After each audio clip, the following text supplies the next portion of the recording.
Do you feel a shiver up your spine from fear? Yes, it's another story from the Nightshade diary. You know what that means. Check under the bed and make sure no one or nothing is there. Is the closet door securely shut? Then leave your disbelief behind, amp up your imagination, and hang on tight for another ride into terror and mystery. And like all good horror stories, just imagine it's a dark and stormy night. And remember, screaming like a little girl is permitted. The Pool by Daphne du Maurier. The children ran out into the lawn. There was space all around them and light and air with the trees indeterminate beyond. The gardener had cut the grass. The lawn was crisp and firm now because of the hot sun through the day, but near the summer house where the tall grass stood, there were dewdrops like frost clinging to the narrow stems. The children said nothing. The first moment always took them by surprise. The fact that it waited, thought Deborah, all the time they were away, that day after day while they were at school or in the Easter holidays with the aunts at Hunstanton, being blown to bits, or in the Christmas holidays with their father in London, riding on buses and going to theaters. The fact that the garden waited for them was a miracle known only to herself. A year was so long. How did the garden endure the snow clamping down upon it, or the chilly rain that fell in November? Surely sometimes it must mock the slow steps of Grandpapa pacing up and down the terrace in front of the windows, or Grandmama calling to Patch. The garden had to endure month after month of silence while the children were gone. Even the spring and the days of May and June were wasted. All those mornings of butterflies and darting birds, with no one to watch but Patch, gasping for breath on a cool stone slab. So wasted was the garden, so lost. "You must never think we forget," said Deborah in the silent voice she used to her own possessions. "I remember, even at school, in the middle of French." But the ache then was unbearable, that it should be the hard grain of a desk under her hands, and not the grass she bent to touch now. The children had had an argument once about whether there was more grass in the world or more sand, and Roger said that of course there must be more sand, because of under the sea, and every ocean all over the world there would be sand, if you looked deep down. But there could be grass too, argued Deborah, a waving grass, a grass that nobody had ever seen, and the color of that ocean grass would be darker than any grass on the surface of the world, in fields or prairies or people's gardens in America. It would be taller than trees, and it would move like corn in a wind. They had run in to ask somebody adult, "What is there most of in the world, grass or sand?" Both children hot and passionate from the argument. But Grandpapa stood there in his old Panama hat, looking for clippers to trim the hedge. He was rummaging in the drawers full of screws, and he said, "What? What?" impatiently. The boy turned red. Perhaps it was a stupid question, but the girl thought, "He doesn't know. They never know." And she made a face at her brother to show that she was on his side. Later they asked their grandmother, and she, being practical, said briskly, "I should think sand. Think of all the grains." And Roger turned in triumph. "I told you so. The grains." Deborah had not considered the grains. The magic of millions and millions of grains clinging together in the world and under the oceans made her sick. Let Roger win. It did not matter. It was better to be in the minority of the waving grass. Now, on this first evening of summer holiday, she knelt and then lay full length on the lawn and stretched her hands out on either side like Jesus on the cross, only face downward, and murmured over and over again the words she had memorized from confirmation preparation. A full, perfect, and sufficient sacrifice. A full, perfect, and sufficient sacrifice.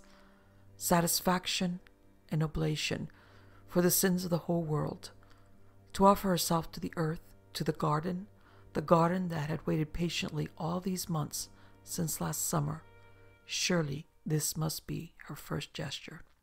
"Come on," said Roger, rousing himself from his appreciation of how Willis the gardener had mown the grass to just the right closeness for cricket, and without waiting for his sister's answer, he ran to the summer house and made a dive at the long box in the corner where the stumps were kept.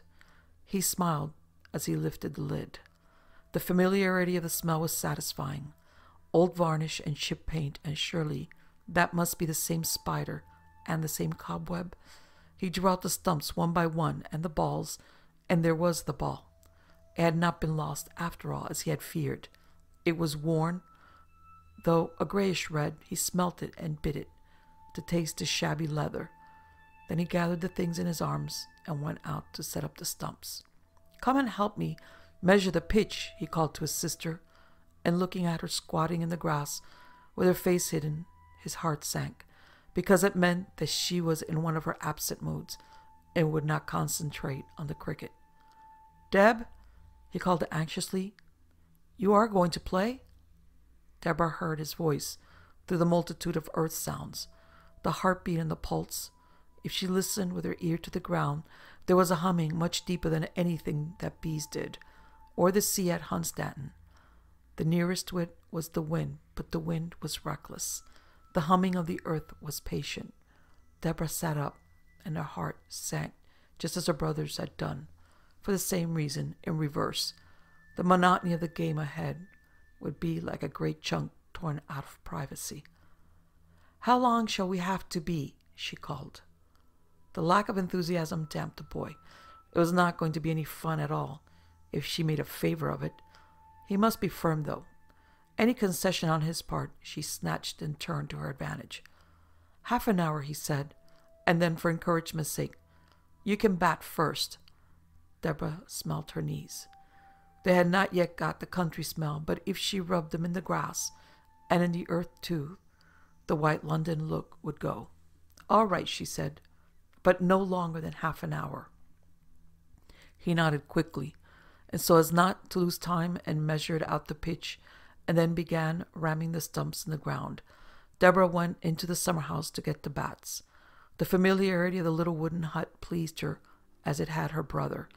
It was a long time now, many years, since they had played in the summer house, making yet another house inside this one with the help of broken deck chairs. But just as the garden waited for them a whole year, so did the summer house. The windows on either side, cobweb-wrapped and stained, gazing out like eyes. Deborah did her ritual of bowing twice. If she should forget this on her first entrance, it spelt ill luck. She picked out the two bats from the corner, where they were stacked with old croquet hoops, and she knew at once that Roger would choose the one with the rubber handle, even though they could not bat at the same time, and for the whole of the holidays she must make do with a smaller one that had half the whipping off. There was a croquet clip lying on the floor. She picked it up and put it on her nose, and stood a moment, wondering how it would be if forevermore she had to live thus, nostrils pinched, making her voice like punch. Would people pity her? "Hurry!" shouted Roger, and she threw the clip into the corner, then quickly returned when she was halfway to the pitch, because she knew the clip was lying apart from its fellows, and she might wake in the night and remember it. The clip would turn malevolent and haunt her. She replaced them on the floor with two others, and now she was absolved, and the summer house at peace. "Don't get out too soon," warned Roger, as she stood in the crease he had marked for her, and with a tremendous effort of concentration, Deborah forced her eyes to his retreating figure, and watched him roll up his sleeves and pace the required length for his run-up. Down came the ball, and she lunged out, smacking it in the air in easy catch. The impact of ball on bat stung her hands. Roger missed the catch on purpose. Neither of them said anything. "Who shall I be?" asked Deborah. The game could only be endured and concentration kept if Roger gave her a part to play.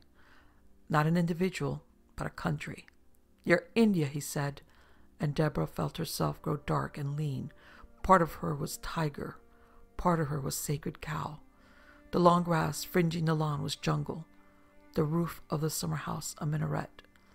Even so, the half-hour dragged, and when her turn came to bowl, the ball she threw fell wider every time, so that Roger, flushed and self-conscious because their grandfather had come out on the terrace and was watching them, called angrily, "Do try!" Once again the effort at concentration, the figure of their grandfather, a source of apprehension to the boy, for he might criticize them, acting as a spur to his sister. Grandpapa was an Indian god, and tribute must be paid to him, a golden apple. The apple must be flung to slay his enemies. Deborah muttered a prayer, and the ball she bowled came fast and true and hit Roger's off stump. In the moment of delivery, the grandfather had turned away and pottered back again through the French windows of the drawing-room. Roger looked around swiftly. His disgrace had not been seen. "Jolly good ball," he said. "It's your turn to bat again." But his time was up. The stable clock chimed 6. Solemnly Roger drew stumps. "What shall we do now?" he asked. Deborah wanted to be alone, but if she said so on this first evening of the holiday, he would be offended. "Go to the orchard and see how the apples are coming on," she suggested, and then round by the kitchen garden in case the raspberries haven't all been picked. But you have to do it all without meeting anyone. If you see Willis or anyone, even the cat, you lose a mark. It was these sudden inventions that saved her. She knew her brother would be stimulated at the thought of outwitting the gardener. The aimless wander round the orchard would turn into a stalking exercise. "Will you come too?" he asked. "No," she said. "You have to test your skill." He seemed satisfied with this and ran off towards the orchard, stopping on the way to cut himself a switch from the bamboo.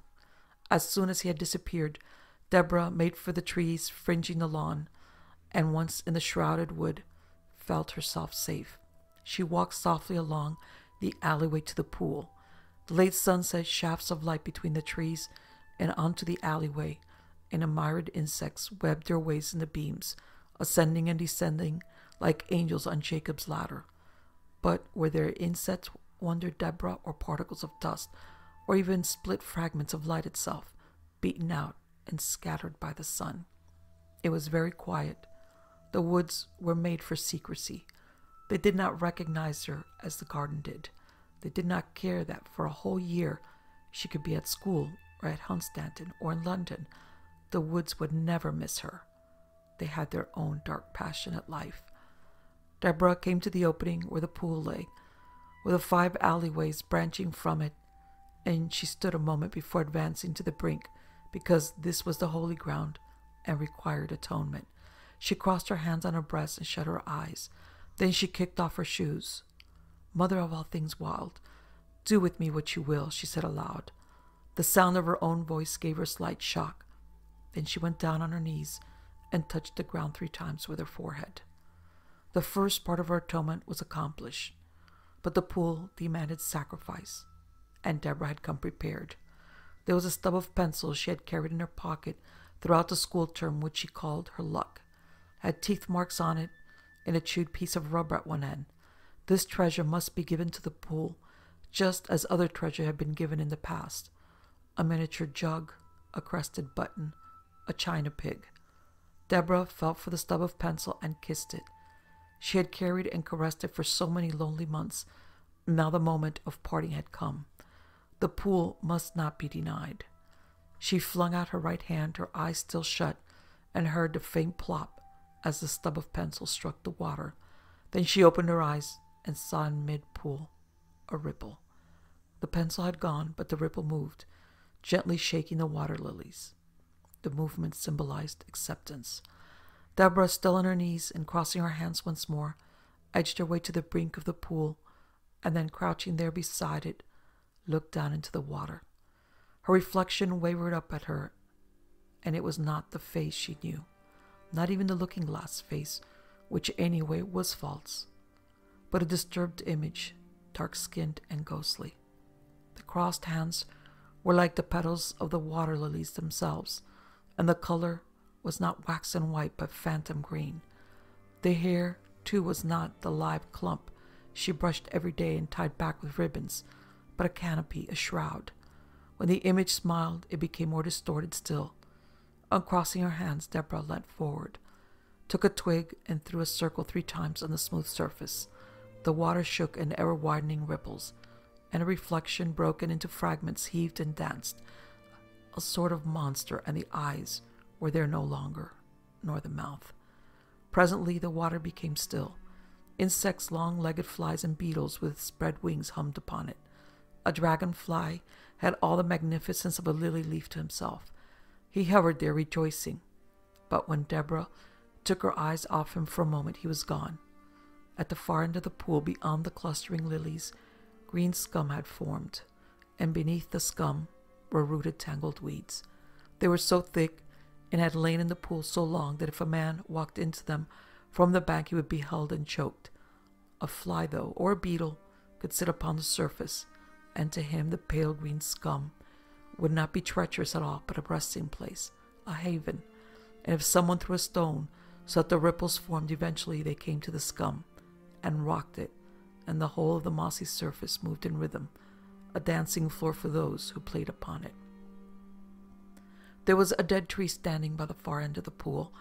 He could have been fir or pine or even larch, for time had stripped him of identity.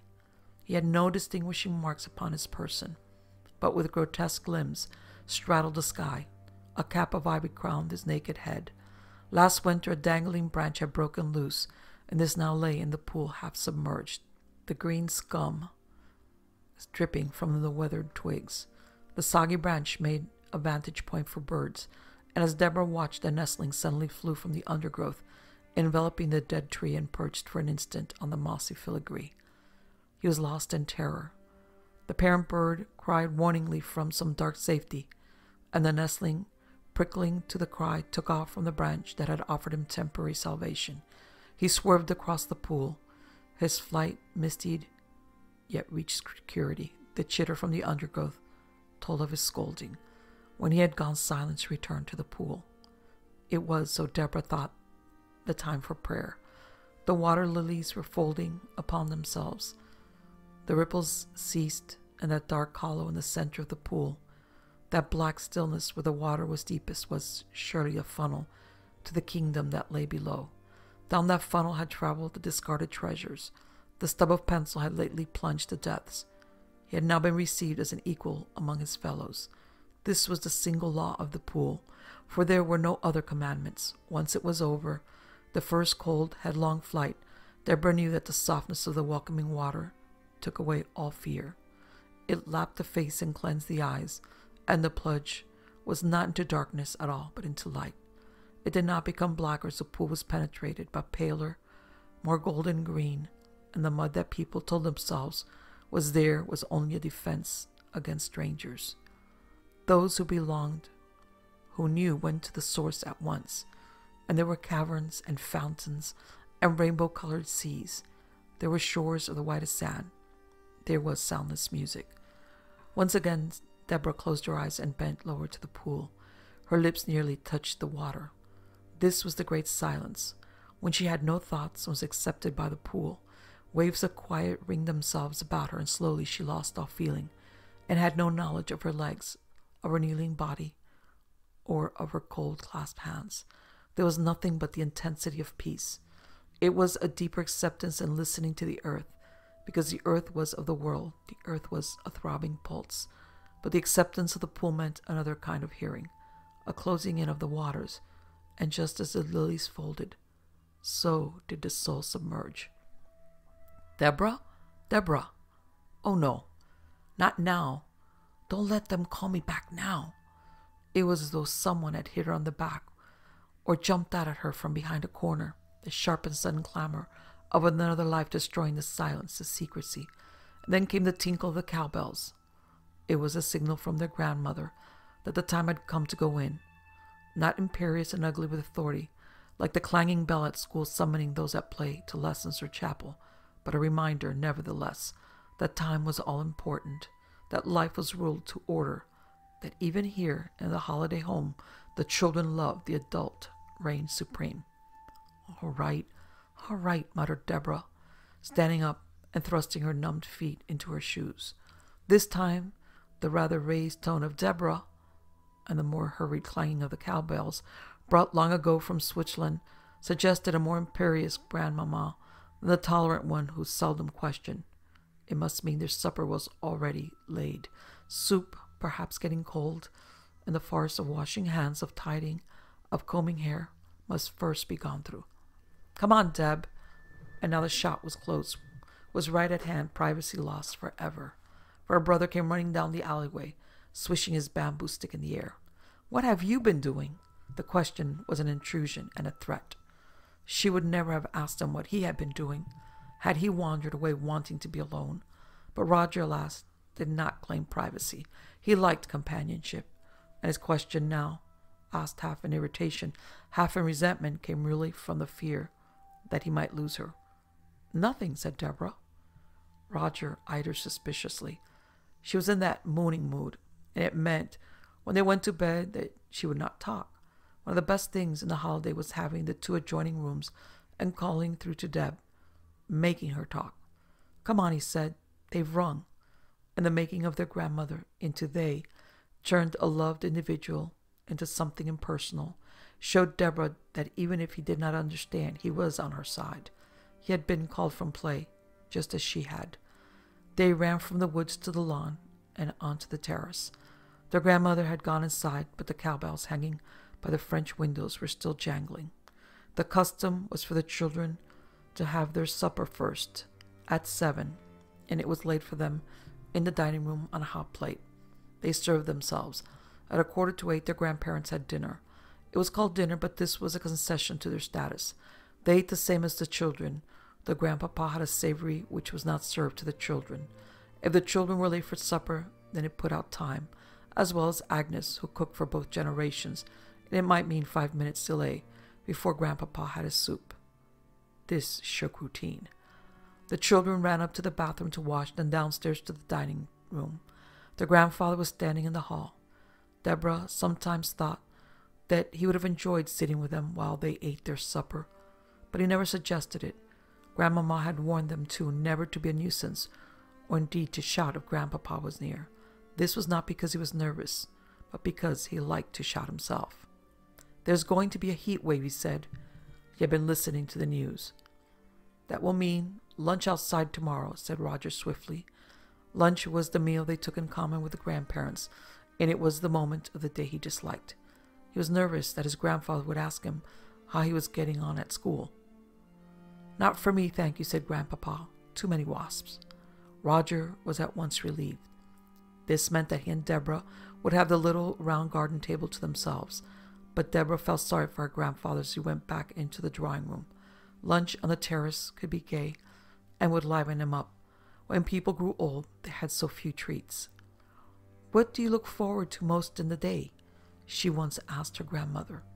"Going to bed," was the reply, "and filling my 2 hot water bottles." Why work through being young, thought Deborah, to this? Back in the dining room, the children discussed what they should do during the heat wave. It would be too hot, Deborah said, for cricket, but they might make a house, suggested Roger, in the trees by the paddock. If he got a few old boards from Willis and nailed them together like a platform and borrowed the orchard ladder, then they could take fruit and bottles of orange squash and keep them up there, and it would be a camp from which they could spy on Willis afterward. Deborah's first instinct was to say she did not want to play, but she checked herself in time. Finding the boards and fixing them would take Roger a whole morning. It would keep him employed. "Yes, it is a good idea," she said, and to foster a spirit of adventure, she looked at his notebook as they were drinking their soup and approved of items necessary for the camp while he jotted them down. It was all part of the day-long deceit she practiced to express understanding of his way of life. When they had finished supper, they took their trays to the kitchen and watched Agnes for a moment as she prepared a second meal for the grandparents. The soup was the same but garnished. Little croutons of toasted bread were added to it, and the butter was made into pats, not cut in a slab. The savory tonight was to be cheese straws. The children finished the ones that Agnes had burnt. Then they went through to the drawing room to say good night. The older people had both changed. Grandmama had a dress that she had worn several years ago in London. She had a cardigan round her shoulders like a cape. "Go carefully with the bath water," she said. "We'll be short if there's no rain." They kissed her smooth, soft skin. It smelt of rose leaves. Grandpapa's chin was sharp and bony. He did not kiss Roger. "Be quiet overhead," whispered their grandmother. The children nodded. The dining room was underneath their rooms, and any jumping about or laughter would make a disturbance. Deborah felt a wave of affection for the two old people. Their lives must be empty and sad. "We are glad to be here," she said. Grandma smiled. This was how she lived, thought Deborah, on little crumbs of comfort. Once out of the room, their spirits soared, and to show relief, Roger chased Deborah upstairs, both laughing for no reason. Undressing, they forgot the instructions about the bath, and when they went into the bathroom, Deborah was to have first go. The water was gurgling into the overflow. They tore out the plug in a panic and listened to the water roaring down the pipe to the drain below. If Agnes did not have the wireless on, she would hear it. The children were too old now for boats or play, but the bathroom was a place for confidence, for sharing of those few tastes they agreed upon, or after quarreling, for moody silence. The one who broke silence first would then lose face. "Willis has a new bicycle," said Roger. "I saw it propped against the shed. I couldn't try it because he was there, but I shall tomorrow. It's a Raleigh." He liked all practical things. The trying of the gardener's bicycle would give an added interest to the morning of next day. Willis had a big bag of tools in a leather pouch behind the saddle. These would all be felt, and the spanners, smelling of oil, tested for shape and usefulness. "If Willis died," said Deborah, "I wonder what age he would be." It was a kind of remark that Roger resented always. What had death to do with bicycles? "He's 65, he said." "So, he'd be 65. "No," said Deborah. "What age when he got there?" Roger did not want to discuss it. "I bet I can ride it round the stables if I lower the seat," he said. "I bet I don't fall off." But if Roger would not rise to death, Deborah would not rise to the wager. "Who cares?" she said. The sudden streak of cruelty stung the brother. Who cares indeed? The horror of an empty world encompassed him, and to give himself confidence he seized the wet sponge and flung it out of the window. There did splash on the terrace below. "Grandpapa will step on it and slip," said Deborah, aghast. The image seized them. Choking back laughter, they covered their faces. Hysteria doubled them up. Roger rolled over and over on the bathroom floor. Deborah, the first to recover, wondered why laughter was so near to pain, why Roger's face, twisted now in merriment, was yet the same crumpled thing when his heart was breaking. "Hurry up," she said briefly. "Let's dry the floor." And as they wiped the linoleum with their towels, the action sobered them both. Back in their bedrooms, the door open between them, they watched the light slowly fading, but the air was warm like day. Their grandfather and the people who said that the weather was going to be were right. The heat wave was on its way. Deborah, leaning out of the open window, fancied she could see it in the sky. A dull haze where the sun had been before, and the trees beyond the lawn, they colored when they were having their supper in the dining room, had turned into night birds with outstretched wings. The garden knew about the promised heat wave and rejoiced. The lack of rain was of no consequence yet, for the warm air was a trap, lulling it into a drowsy contentment. The dull murmur of their grandparents' voices came from the dining room below. What did they discuss, wondered Deborah?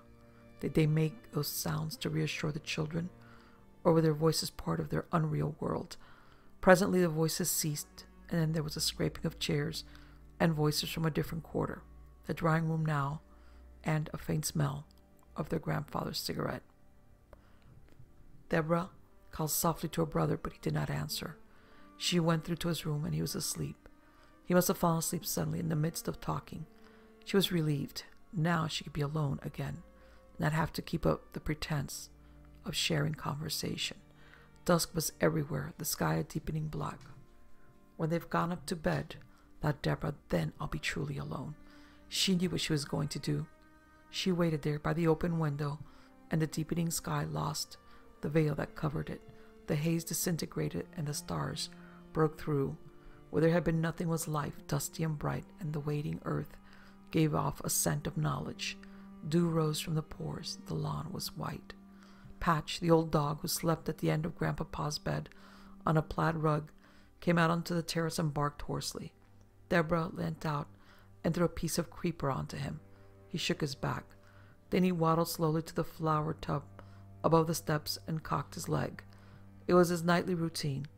He barked once more, staring blindly at the hostile trees, and went back into the drawing room. Soon afterwards, someone came to close the windows. Grandmama, thought Deborah, for the touch was light. There is shutting out the best, said the child to herself. All the meaning and all the point. Patch, being an animal, should know better. He ought to be in a kennel where he could watch. But instead, grown fat and soft, he preferred the bumpiness of her grandfather's bed. He had forgotten the secrets. So had they, the old people. Deborah heard her grandparents come upstairs. First her grandmother, the quicker of the two, and then her grandfather, more labored, saying a word or two to Patch as a little dog wheezed his way up. There was a general clicking of lights and shutting of doors, then silence. How remote the world of the grandparents, undressing with curtains closed, a pattern of life unchanged for so many years. What went on without would never be known.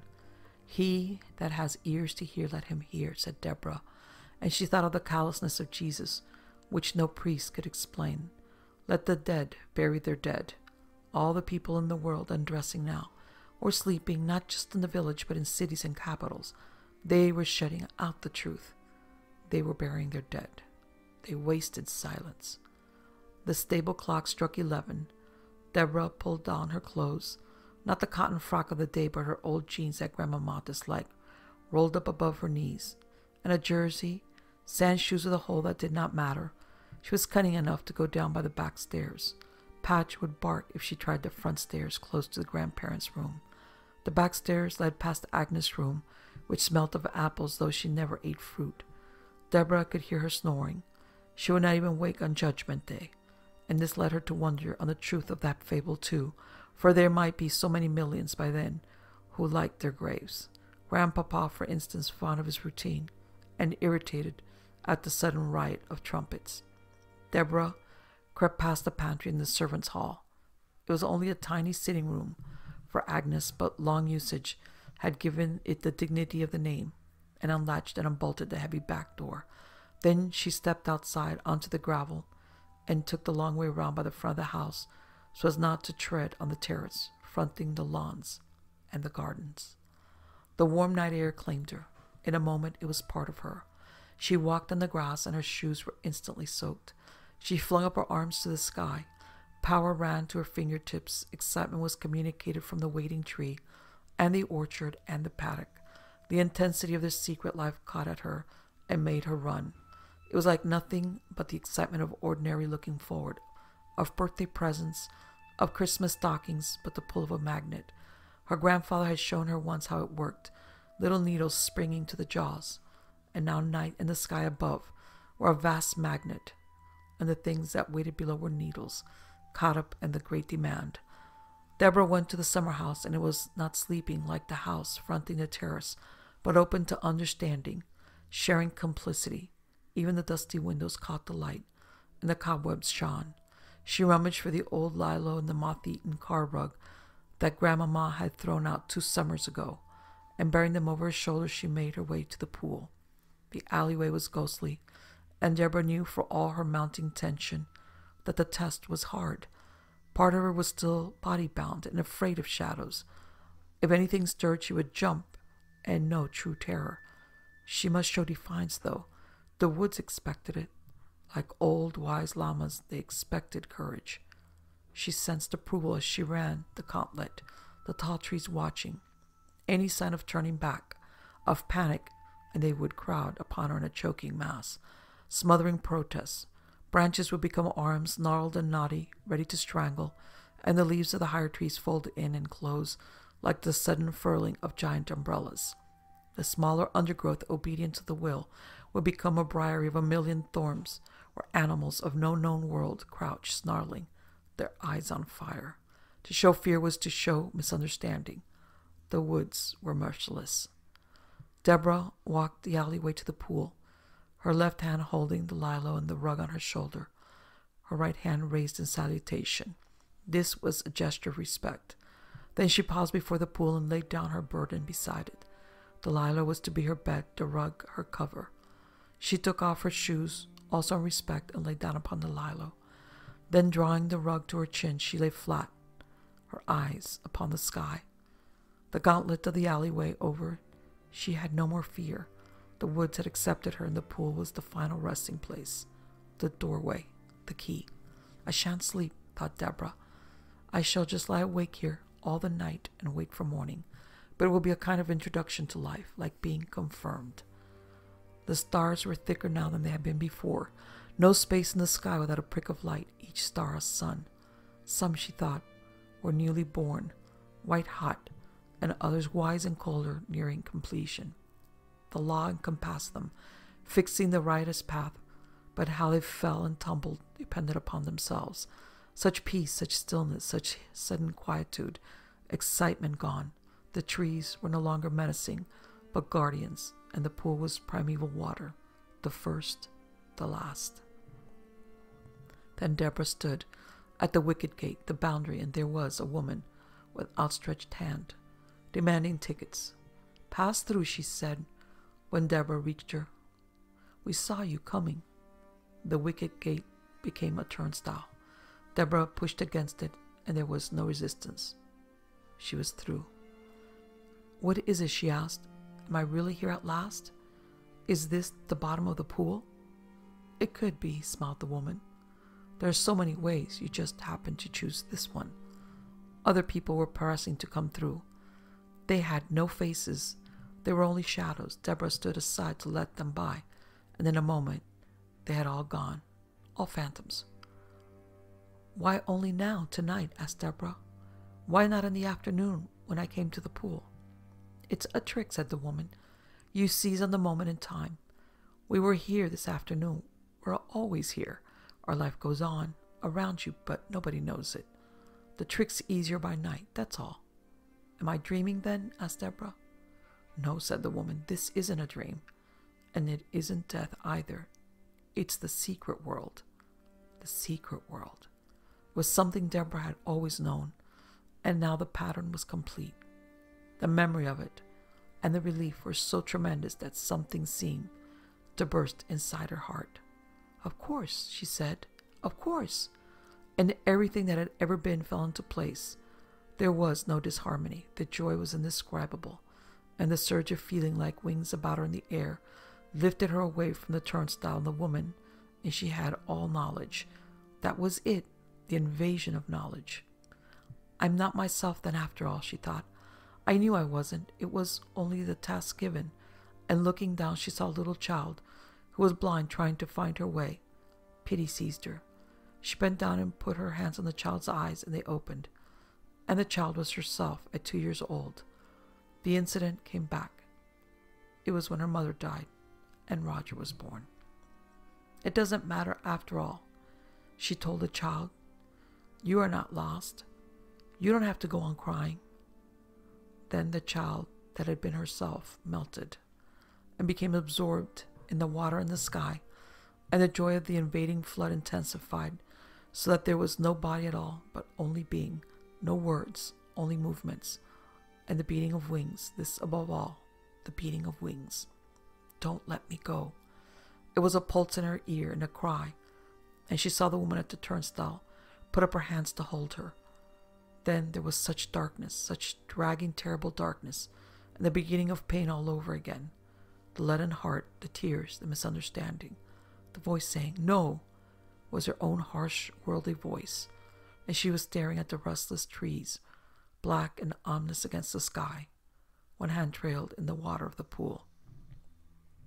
Deborah sat up sobbing. The hand that had been in the pool was wet and cold. She dried it on the rug, and suddenly she was seized with such fear that her body took possession, and throwing aside the rug she began to run along the alleyway. The dark trees mocking, and the welcome of the woman at the turnstile turned to treachery. Safety lay in the house, behind the closed curtains. Security was with the grandparents sleeping in their beds, and like a leaf driven before a whirlwind, Deborah was out of the woods and across the silver-soaking lawn, up the steps beyond the terrace, and through the garden gate to the back door. The slumbering solid house received her.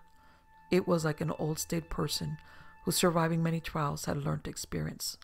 "Don't take any notice of them," it seemed to say, jerking its head. Did a house have a head? Towards the woods beyond? "They've made no contribution to civilization. I'm man-made and different. This is where you belong, dear child. Now settle down." Deborah went back again upstairs and into her bedroom. Nothing had changed. It was still the same. Going to the open window, she saw that the woods and the lawn seemed unaltered from the moment, how long back she did not know, when she had stood there deciding upon the visit to the pool. The only difference now was in herself. The excitement had gone, the tension too. Even the terror of those last moments, when her flying feet had brought her to the house, seemed unreal. She drew the curtains, just as her grandmother might have done, and climbed into bed. Her mind was not preoccupied with practical difficulties, like explaining the presence of the lilo and the rug beside the pool. Willis might find them and tell her grandfather. The feel of her own pillow and of her own blankets reassured her. Both were familiar, and being tired was familiar too. It was a solid bodily ache, like the tiredness after too much jumping or cricket. The thing was, though, and the last remaining conscious thread of thought decided to postpone conclusion until the morning, which was real. This safety of the house or the secret world. When Deborah woke next morning, she knew at once that her mood was bad. It would last her for the day. Her eyes ached and her neck was stiff, and there was a taste in her mouth like magnesia. Immediately Roger came running into her room, his face refreshed and smiling from some dreamless sleep, and jumped on her bed. "It's come," he said. "The heat wave's come. It's going to be 90 in the shade." Deborah considered how best she could damp his day. "It can go to 100 for all I care," she said. "I'm going to read all morning." His face fell. A look of bewilderment came into his eyes. "But the house," he said. "We decided to have a house in the trees. Don't you remember? I was going to get some planks from Willis." Deborah turned over in bed and humped her knees. "You can if you like," she said. "I think it's a silly game." She shut her eyes, feigning sleep, and presently she heard his feet patter slowly back to his own room, and then the thud of a ball against the wall. If he goes on doing that, she thought maliciously, Grandpapa will ring his bell, and Agnes will come panting up the stairs. She hoped for destruction, for grumbling and snapping, and everyone falling out, not speaking. That was the way of the world. The kitchen where the children breakfasted faced west, so it did not get the morning sun. Agnes had hung up fly papers to catch wasps. The cereal puffed wheat was soggy. Deborah complained, mashing the mess with her spoon. "It's a new packet," said Agnes. "You're mighty particular all of a sudden." "Deb's got out of bed the wrong side," said Roger. The two remarks fused to make a challenge. Deborah seized the nearest weapon, a knife, and threw it at her brother. It narrowly missed his eye, but cut his cheek. Surprised, he put his hand to his face and felt the blood. Hurt not by the knife, but by his sister's action, his face turned red and his lower lip quivered. Deborah ran out of the kitchen and slammed the door. Her own violence distressed her, but the power of the mood was too strong. Going on to the terrace, she saw that the worst had happened. Willis had found the lilo and the rug, and had put them to dry in the sun. He was talking to her grandmother. Deborah tried to slip back into the house, but it was too late. "Deborah, how very thoughtless of you," said Grandmama.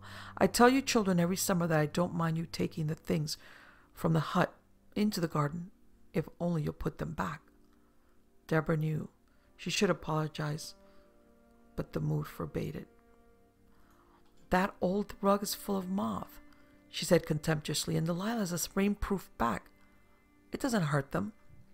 They both stared at her, and her grandmother flushed, just as Roger had done when she had thrown the knife at him. Then her grandmother turned her back and continued giving some instructions to the gardener. Deborah stalked along the terrace. Pretending that nothing had happened and skirting the lawn, she made her way towards the orchard, and so to the fields beyond. She picked up a windfall, but as soon as her teeth bit into it, the taste was green. She threw it away. She went and sat on a gate and stared in front of her, looking at nothing. Such deception everywhere. Such sour sadness. It was like Adam and Eve being locked out of paradise. The Garden of Eden was no more. Somewhere very close, the woman at the turnstile waited to let her in. The secret world was all about her, but the key was gone. Why had she ever come back? What had brought her? People were going about their business. The old man who came 3 days a week to help Willis was sharpening a scythe behind the tool shed. Beyond the field, where the lane ran towards the main road, she could see the top of the postman's head. He was pedaling his bicycle towards the village. She heard Roger calling, "Deb! Deb!" which meant that he had forgiven her, but still the mood held sway, and she did not answer. Her own dullness made her own punishment. Presently a knocking sound told her that he had got the planks from Willis and embarked on the building of his house. He was like his grandfather. He kept to the routine set for himself. Deborah was consumed with pity, not for the sullen self-humped upon the gate, but for all of them, going about their business in the world, who did not hold the key. The key was hers, and she had lost it. Perhaps if she worked her way through the long day, the magic would return with the evening, and she would find it once again. Or even now by the pool, there might be a clue, a vision. Deborah slid off the gate and went a long way round. By skirting the fields, parched under the sun, she could reach the other side of the wood and meet no one. The husky wheat was stiff. She had to keep close to the hedge to avoid brushing it, and the hedge was tangled. Foxgloves had grown too tall and were bending with empty sockets, their flowers gone. There were nettles everywhere. There was no gate into the wood, and she had to climb the pricking hedge with a barbed wire tearing her knickers.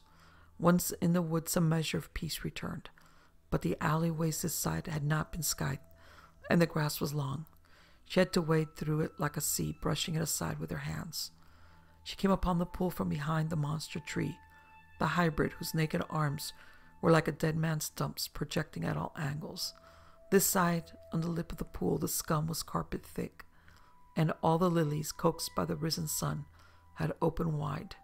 They basked as lizards bask on hot stone walls. But here, with stems and water, they swung in grace, cluster upon cluster, pink and waxen white. They're asleep, thought Deborah. So is the wood.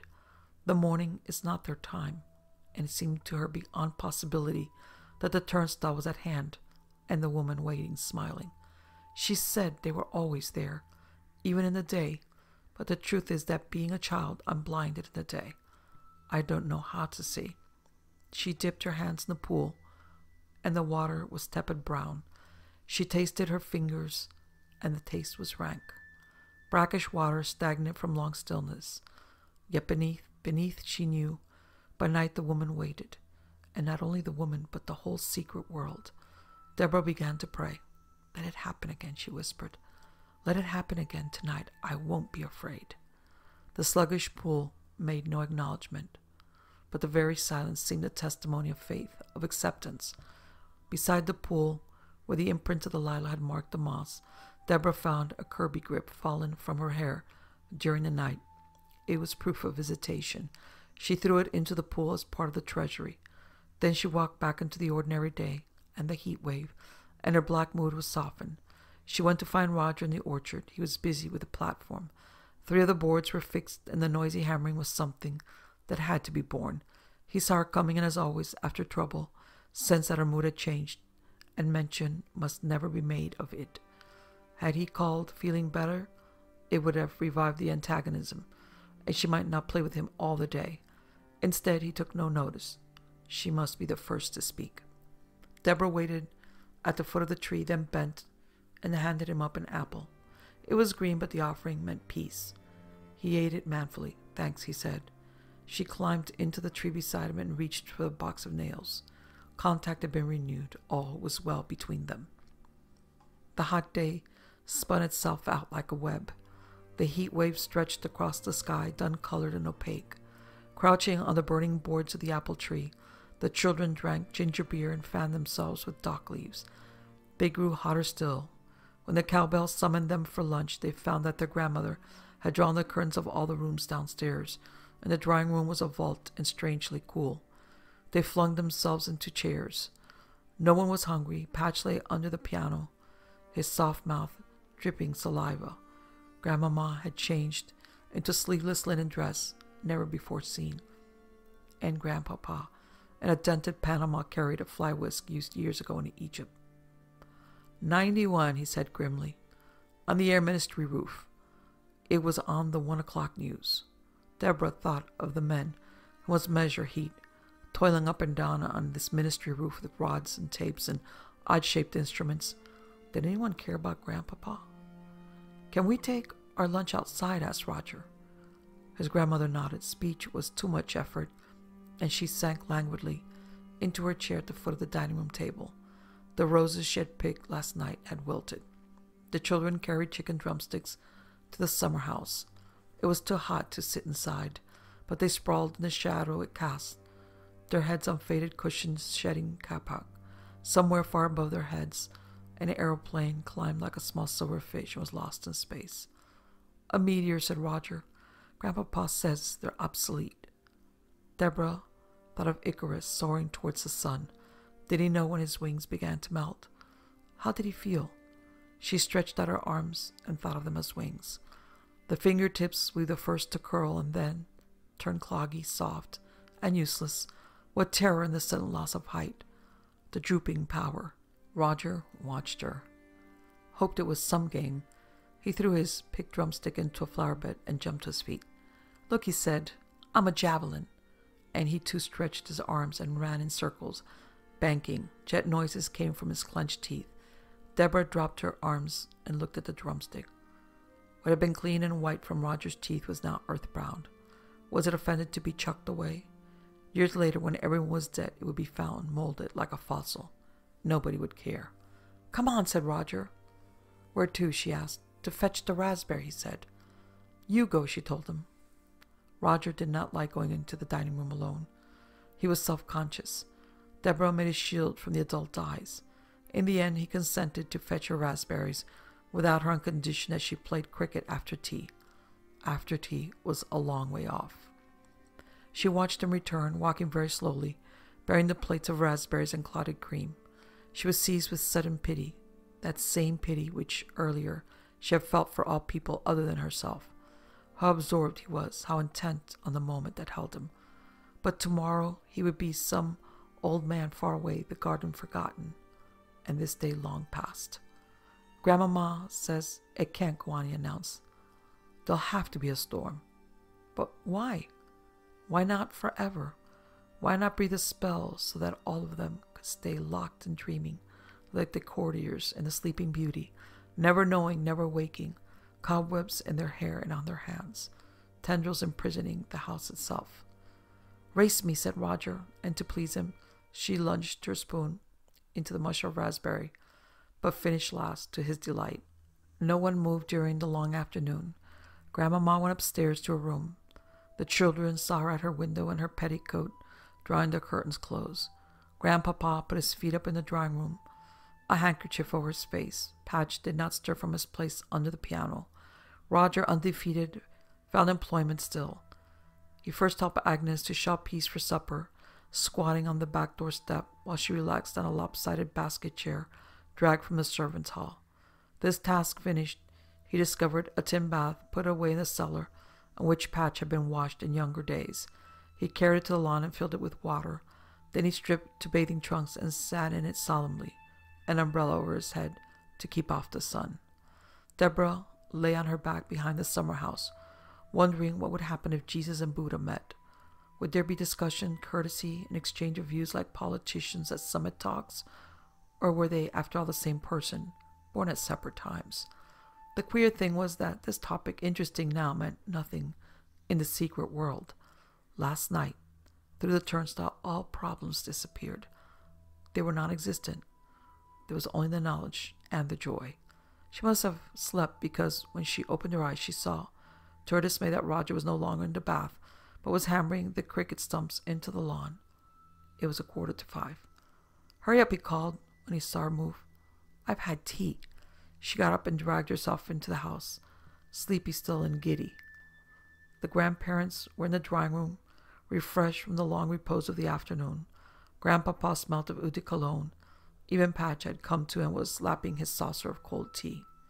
"You look tired," said Grandmama critically. "Are you feeling all right?" Deborah was not sure. Her head was heavy. It must have been sleeping in the afternoon, a thing she never did. "I think so," she answered, "but if anyone gave me roast pork, I know I'd be sick." "No one suggested you should eat roast pork," said her grandmother, surprised. "Have a cucumber sandwich. They're cool enough." Grandpapa was lying in wait for a wasp. He watched it hover over his tea, grim, expectant. Suddenly he slammed at the air with his whisk.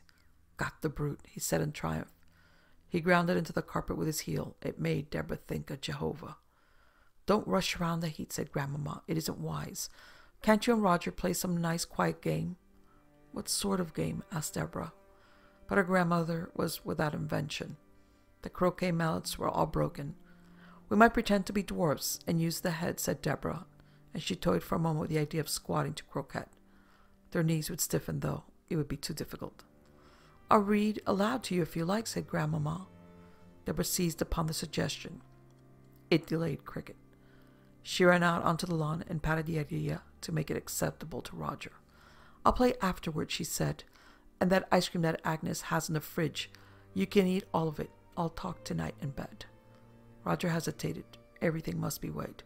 3 goods to balance evil. You know that stick of sealing wax that Daddy gave you, he said. Yes. Can I have it? The balance for Deborah, too. The quiet of the moment in opposition to the loss of the long, thick stick so brightly red. All right, she grudged. Roger left the cricket stumps and they went into the drawing room. Grandpapa, at the first suggestion of reading aloud, had disappeared, taking Patch with him. Grandmama had cleared away the tea. She found her spectacles and the book. It was Black Beauty. Grandmama kept no modern children's book, and this made common ground for the 3 of them. She read the terrible chapter where the stable lad lets Beauty get overheated and gives him a cold drink and does not put on his blanket. The story was suited to the day. Even Roger listened entranced, and Deborah, watching her grandmother's calm face and hearing her careful voice reading the sentences, thought how strange it was that Grandmama could turn herself into Beauty with such ease. She was a horse, suffering there with pneumonia in the stable, being saved by the wise coachman. After the reading, Cricket was an anticlimax, but Deborah must keep her bargain. She kept thinking of Black Beauty writing the book. It showed how good the story was. Grandmama said because no child had ever yet questioned the practical side of it or posed a picture of a horse with a pen in its hoof.